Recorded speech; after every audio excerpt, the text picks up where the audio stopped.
اليوم يا البنات جبت لكم السر اللي ما تعطيه لكم حتى شي وحده.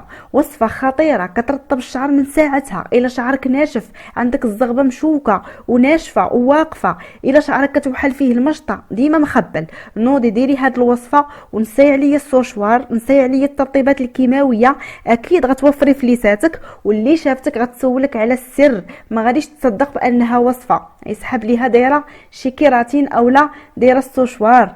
المهم خليكم معايا حتى لاخر لا فيديو، ما تفلتوا حتى شي لقطه البنات، لانني غنشارك معكم هاد الوصفه هذه زوينه بزاف بزاف بزاف بزاف، وغادي تنفعكم، واي وحده دارتها غتشكرني عليها بزاف بزاف.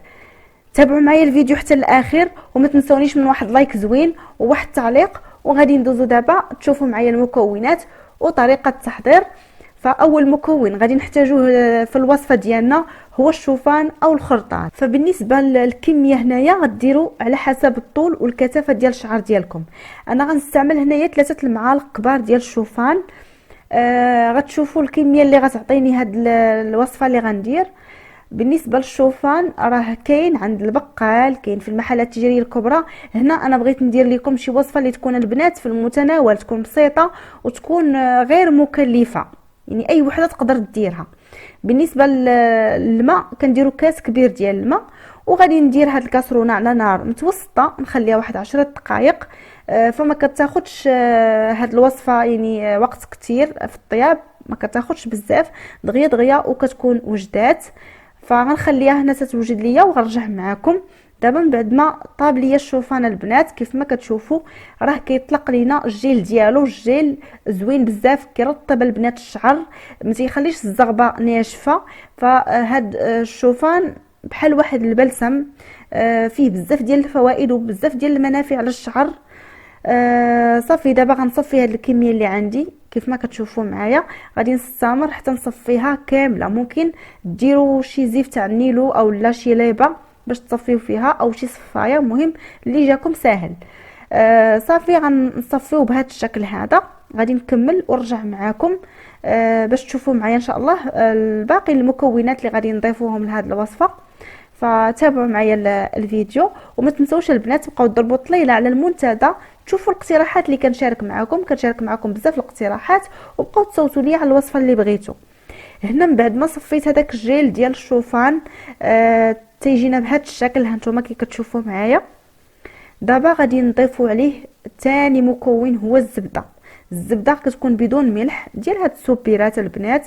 فالزبده شنقول لكم، العلاج البنات للشعر اللي كيكون متضرر واللي كيكون ناشف بزاف واللي كيكون كيتخبل، الزبده غتهنيكم من هذا المشكل هذا.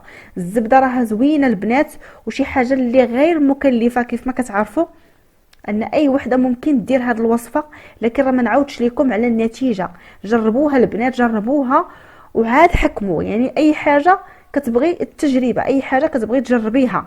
فهاد الوصفه هذه اللي مشاركه معكم اليوم، مجرد ما غديروها وتغسلوا الشعر ديالكم، راه ما نقولش لكم يا سلام كي كيولي الشعر كيولي نازل، والزغبه كتولي مسرحه، وكتغديو هذا واحد الغداء للشعر. يعني كتغديو الشعر ديالكم اللي كيكون مهلوك، سواء من السوشوار ولا من الترطيبات ولا من اي حاجه. المهم شعرك تيولي زوين، تيولي رطب، كتلاحظي التغيير وتلاحظي الفرق. ديك الزبده البنات كتضيفوها على هاد الجيل ديال الشوفان وهو سخون، يعني باش تذوب معاكم كيف ما كتشوفوا معايا. وغنخلطوها مزيان حتى تذوب لينا مزيان. غنخليها على جانب. ودابا غادي ناخذوا لاسبيرين. لاسبيرين البنات راه بحال دوليبران حتى هي، يعني حتى هي ديال الالام ديال الراس وداك الشيء، كتباع في الصيدليه. هاد لاسبيرين فيتاميني، يعني فيها لي فيتامين.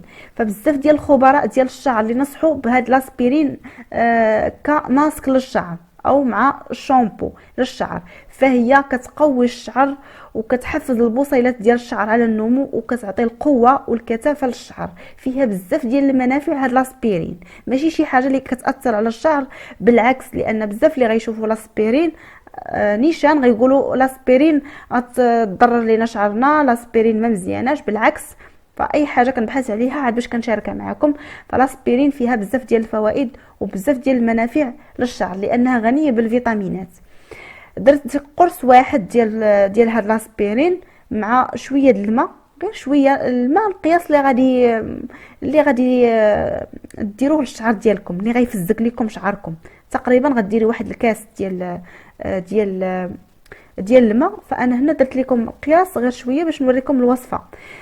بالنسبه هاد الخلطه ديالنا الاولى صافي، هي الزبده دابت لينا مع الشوفان او مع الجيل ديال الشوفان، تتولي الوصفه بهذا الشكل هذا. دابا غادي نرجعوا للوصفه ديالنا الثانيه. من بعد ما كيذوب لينا داك القرص الفوار ديال لاسبيرين، غادي ناخذوا الشامبو، اي نوعيه كتستعملوها ديال الشامبو. هنا كيبقى لكم الاختيار، كل وحده عندها الشامبو ديالها اللي كيناسبها. فانا غنضيف هنايا الشامبو. بالنسبه للشامبو غديروا القياس اللي نتوما موالفين كيغسل لكم شعركم، كل وحده غدير القياس اللي كيغسل ليها الشعر ديالها. تضيفوا داك الشامبو كتضيفوه لهاد لاسبيرين اللي دابت مع الماء بهذا الشكل. ها نتوما البنات كي كتشوفوا معايا، فكنبغي نوريكم لقطه بلقطه باش ان شاء الله تنجح معكم الوصفه. صافي وغنخلطوها مزيان ها نتوما بهذا الشكل هذا حتى يتخلط لينا داك الشامبوان مع لاسبيرين وهذاك الماء بهذا الشكل، بحال يعود فيه الرغوه تطلق. صافي بهذا الشكل هذا. بالنسبه لهاد الوصفه غادي نخليوها، وغادي نهضر لكم بعدا على الماسك ديال الشوفان. الماسك ديال الشوفان غادي نطبقوه على الشعر ديالكم، يكون مسرح، وتمشطي شعرك مزيان، وبعدا تقسمي شعرك على جوج كيف ما كنستعملوا حنا لي ماسك، وغتاخدي خصله بخصله تسرحي شعرك وديري ليه هاد الوصفه. حاولي ما امكن انك تركزي على شعرك كامل، ما تخليه حتى شي زغبه ناشفه، وانتي كديري الوصفه وانتي كتسرحي شعرك حتى كتكملي شعرك كامل. ومن بعد تديري ليه واحد البونيه ولا واحد البلاستيكه وكتخليه ساعه ديال المكانه البنات، ساعه. عرفتوا هاد الوصفه البنات والله العظيم ولا يعني داومتوا عليها وتبعتوا عليها ودرتوها كيف ما عطيتها لكم، راه شعركم غيتغير 180 درجه. حتى يعني البنيات ديالكم الصغار اللي العمر ديالهم 5 سنوات 4 سنوات، ديروا لهم هاد الوصفه هذه الاولى البنات، ماشي ديال لاسبيرين، هذه الاولى هي اللي غديروها للبنيات ديالكم. والوليدات اللي شعرهم ناشف راها زوينه زوينه زوينه بزاف. غادي ديروها تخليوها ساعه د المكانه وتغسلوا شعركم. ملي تشلي شعرك بعدا من هاد الوصفه تشليه مزيان ما يبقاش فيه هاد الشيء، غدا ديري ليه هاد الوصفه الثانيه اللي فيها الشامبوان مع لاسبيرين، وغادي ترغوي شعرك مزيان، وغادي تغسلي شعرك عادي كيف ما كتغسلي شعرك بالشامبوان. هاد الوصفات هادو بجوج ديروهم كيف ما عطيتهم لكم، واكيد غادي تشكروني عليهم. اي وحده جربتهم راه غادي تعجبها النتيجه 100%. هاد الوصفه غديروها مره في الاسبوع وغتداوموا عليها. الا كنتو كتغسلوا شعركم بجوج مرات في الاسبوع فغادي ديروا 2 مرات في الاسبوع. من اول استعمال غتبان لك النتيجه، ما غضطريش انك تعاوديها. هادشي اللي كاين. نتمنى ان شاء الله ان هاد لا فيديو هذا يكون عجبكم وتكونوا استفدتوا من هاد الوصفه ديال اليوم. بالنسبه اللي بغات تزيد زيوت الوصفه الاولى، زيت الكوكو او اي زيت عندك بغيتي تزيديه ممكن تزيديه، ولكن الزبده كافيه لانني كنستعملها بزاف لشعري، الزبده كافيه. فانا صراحه بغيت ندير لكم وصفه اللي تكون اي وحده تقدر ديرها، لان كاين بزاف اللي ما عندهمش زيوت مختلفه في الدار. لهذا قلت غندير لكم الوصفه كيف ما هكا باش ان شاء الله كل شيء يديرها. وبصحه والراحه البنات. ولهنا نكون وصلت نهايه الفيديو.